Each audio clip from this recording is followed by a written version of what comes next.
But the same way that those in the New Testament didn't recognize Jesus, here we see in Genesis 45, his own brothers don't recognize him.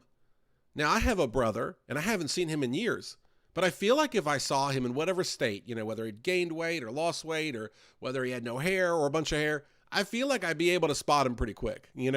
So the fact that they don't recognize him is really stunning, like all that whole time.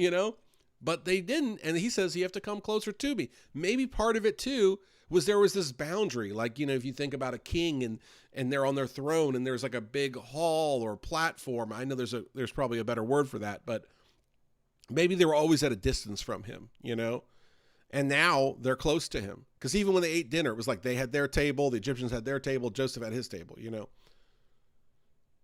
Okay, so he says, "Come near to me, I pray you." And they came near, and he said, "I am Joseph, your brother, whom you sold into Egypt." And so that's quite a way to introduce yourself.